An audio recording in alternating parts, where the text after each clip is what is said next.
बिस्मिल्लाहिर्रहमानिर्रहीम। अस्सलाम वालेकुम ख़वातीन व हज़रात, उम्मीद है आप सब ठीक होंगे। आपसे सबसे पहले तो गुजारिश है कि अगर आप इस चैनल पर नए हैं तो बराए मेहरबानी चैनल को सब्सक्राइब कीजिए और बेल आइकन प्रेस कीजिए ताकि आपको हमारी आने वाली नई वीडियोस भी मिल सके। Thank you. बिस्मिल्लाहिर्रहमानिर्रहीम। अच्छा जी, आज हम डिस्कस करने वाले हैं जो टर्म्स का 10 टर्म्स हैं हमारी, उनमें सबसे पहले जो है वो ब्रेन डैमेज है। ब्रेन डैमेज क्या होता है जी? न्यूरो ट्रॉमा, ब्रेन डैमेज और brain injury is the destruction और डिजनरेशन ऑफ ब्रेन सेल्स। यानी जब हम ब्रेन डैमेज की बात करते हैं तो उससे मुराद ये है कि जितने भी ब्रेन सेल्स जो हैं, बेसिकली डैमेज तो ब्रेन सेल्स ही होते हैं। जब हम ब्रेन डैमेज की बात करते हैं तो उसका मतलब ये होता है कि ब्रेन के जो सेल्स हैं वो डैमेज हुए हैं। तो वो किस तरह डैमेज हो सकते हैं? सबसे पहले तो मैं आपको बता दूँ, ब्रेन डैमेज को न्यूरो ट्रॉमा भी कहा जाता है, ब्रेन इंजरी भी कहा जाता है। अब इन सेल्स को सेल्स डैमेज कैसे होते हैं? या तो इनमें डिस्ट्रक्शन हो जाती है। डिस्ट्रक्शन मीन्स कि कोई चोट लगी तो वो सेल जो है वो डिस्ट्रक्ट हो गए, वो ख़राब हो गए। या उनमें डीजनरेशन हो जाती है। डीजनरेशन से मुराद ये है कि सेल वो पहले जनरेट होते हैं, यानी कि सेल बने हुए होते हैं, उसके बाद फिर किसी बीमारी की वजह से वो दोबारा जो है वो ख़त्म होना शुरू हो जाते हैं। वो अपने जो है वो फंक्शनिंग को लूज़ कर देते हैं, वो ख़राब हो जाते हैं, आहिस्ता आहिस्ता वो डीजनरेट हो जाते हैं। जनरेशन होती है पहले, फिर डीजनरेशन किसी वजह से, तो इसको भी हम ब्रेन डैमेज कहते हैं। Brain injuries occur due to wide range of internal and external factors. इसमें बहुत सारे फैक्टर्स हो सकते हैं। इंटरनल को फैक्टर्स हो सकता है, लाइक कोई बीमारी हो सकती है या कोई और इन्फेक्शन हो सकता है, और एक्सटर्नल फैक्टर्स भी हो सकते हैं, लाइक कोई एक्सीडेंट हो सकता है, कोई चोट लग सकती है, कोई ट्रॉमा हो सकता है। It may be due to the result of trauma, stroke, tumour और अदर इलनेसेस। मतलब ये जो है ये basically internal and external factors हैं, जिसमें ट्रामा, स्ट्रोक हो सकता है, ट्यूमर हो सकता है ब्रेन पे, और दूसरी जो इलनेसेस हैं वो हो सकते हैं, जिस तरह पार्किंसन डिजीज़ हो गया, जिस तरह हंटिंगटन डिजीज़ हो गया। तो ये इन डिजीज़ की वजह से भी जो है वो ब्रेन डैमेज के चांसेस होते हैं। आगे आ जाता है ब्रेन लोकलाइजेशन। ब्रेन लोकलाइजेशन क्या है जी? Hypothesis that specific mental experience और functions are associated with specific area of the brain. इसका मतलब ये होता है कि कौन सा फंक्शन जो है वो, कौन सा एरिया जो है ब्रेन का, वो किस फंक्शन के साथ अटैच है। लाइक जिस तरह फ्रंटल लोब है, तो फ्रंटल लोब के बारे में कहा जाता है ये हायर मेंटल प्रोसेसेस जो है वो फ्रंटल लोब से अटैच है। इस तरह मेमोरी है, परसेप्शन है, लर्निंग जो है वो फ्रंटल लोब से अटैच है। इसी तरह जो मोटर एरिया है उससे मोटर मूवमेंट्स जो है वो अटैच हैं। जब हम ऑक्सीपिटल लोब के एरिया की बात करते हैं, यानी ऑडिटरी जो विजुअल कॉर्टेक्स, तो विजुअल कॉर्टेक्स जो है वो आपके विजन से रिलेटेड है। वो जो जितनी भी विजुअल प्रोसेसिंग होती है, विजुअल आपकी जो परसेप्शन है, वो सारी की सारी जो है वो ऑप्टिक जो कॉर्टेक्स है फ्रंट यानी कि ऑक्सीपिटल लोब से रिलेटेड है, वो उससे रिलेटेड होती है। यानी ब्रेन लोकलाइजेशन से मुराद ये है कि कौन सा ब्रेन का एरिया जो है वो कौन से फंक्शन के साथ अटैच है, कौन सा फंक्शन जो है वो सर अंजाम देता है। आगे आ जाता है brain potential. It may be the electrical charge of the brain in brain physiology, the level of electrical activity in the brain. यानी कि जब आपको पता है कि जब भी ब्रेन में हर वक्त कोई ना कोई इलेक्ट्रिकल जो है वो एक्टिविटी चलती रहती है, ब्रेन उसको कहते हैं ब्रेन पोटेंशियल। जिस तरह कोई स्टिमुलस आता है, उसके नतीजे में जो है वो न्यूरॉन्स जो हैं वो इंफॉर्मेशन को मूव करते हैं इलेक्ट्रिकल एक्टिविटी के थ्रू या केमिकल एक्टिविटी के थ्रू। तो वो जो एक पोटेंशियल है इलेक्ट्रिकल एक्टिविटी की, that is called brain potential. के कितनी पोटेंशियल के साथ जो है वो इन्फॉर्मेशन मूव हो रही है इस वक्त, ब्रेन जो है वो कितनी पोटेंशियल के साथ जो है वो काम कर रहा है, मूवमेंट कितनी हो रही है। आगे आ जाता है brain stimulation, the electrical stimulation of certain parts of the brain in order to study their function. ये पहले जब था ये उसमें जब रिसर्च का भी एक तरीका ये है ब्रेन स्टिमुलेशन, जब आप एनाटॉमी में या फिजियोलॉजी में, न्यूरोफिजियोलॉजी में आप रिसर्च करते हैं, आपने ये देखना होता है कि ब्रेन का कौन सा एरिया जो है वो किस फंक्शन को कंट्रोल करता है। तो आप क्या करते हैं, इलेक्ट्रिकल चार्ज के ज़रिए किसी और तरीके से जो है वो ब्रेन के डिफरेंट एरियाज़ को स्टिमुलेट करते हैं। लाइक जिस तरह ये पिक्चर में आपको नज़र आ रहा है कि ब्रेन के इस एरिया को स्टिमुलेट किया जा रहा है नीडल से या किसी भी चीज़ को जो है वो अंदर गुजार के। जब ये इसको स्टिमुलेट किया जाएगा इस एरिया को, तो देखा जाएगा कि इसको स्टिमुलेट करने से ब्रेन में कौन सा बिहेवियर जो है वो ट्रिगर होता है।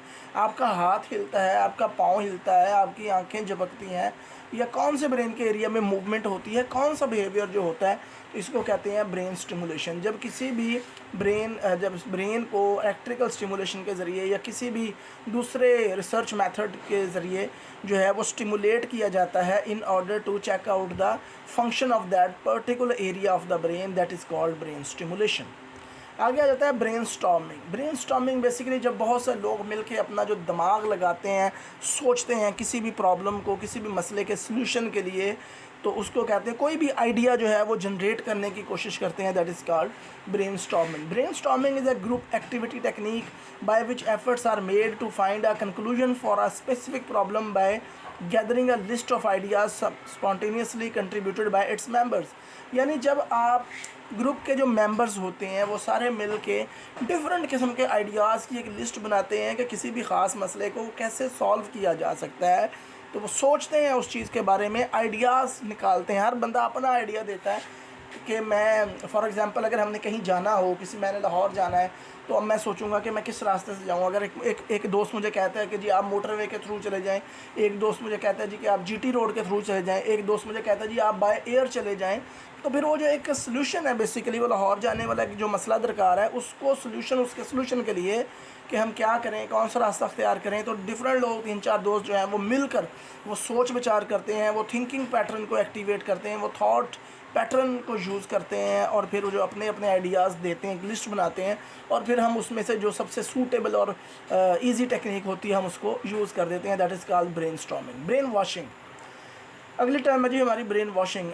N attempt to changing someone's believes और behaviours by using psychological manipulation.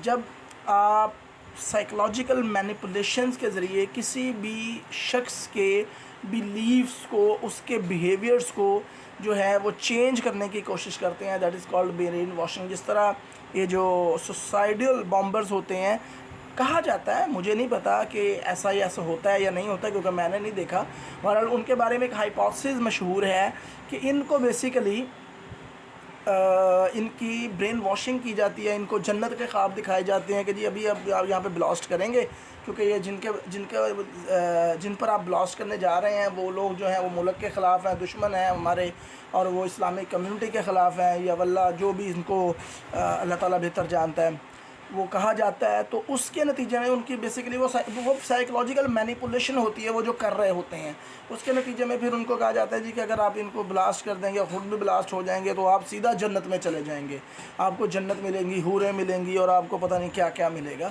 तो this is called basically brain washing. आगे आ जाती हैं brain waves, repetitive patterns of neural electrical activity in the central nervous system. ये आपने ऑलरेडी देखा होगा कि ब्रेन वेव्स क्या होती हैं जब आप ईसीजी करते हैं या आप ड्यूरिंग स्लीप जो है आपने पढ़ा होगा कि बीटा, अल्फ़ा, थीटा, गामा जो डेल्टा रेज होती हैं, वो एक इलेक्ट्रिकल एक्टिविटी जो आप किसी भी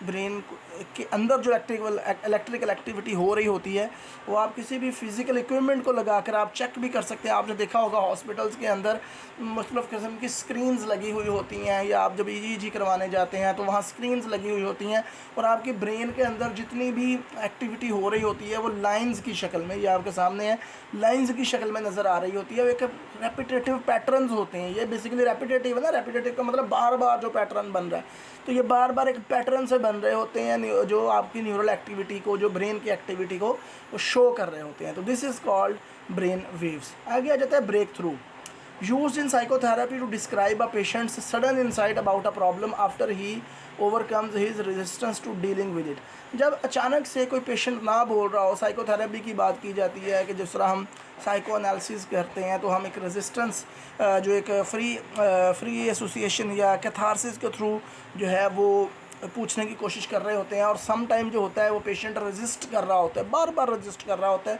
लेकिन फिर एक ऐसा वक्त आता है कि उसकी रेजिस्टेंस जो होती है वो ब्रेक हो जाती है, और वो क्या होता है, वो जो उसके माइंड में होता है, वो जो नहीं भी बताना चाह रहा होता है वो भी बता रहा है।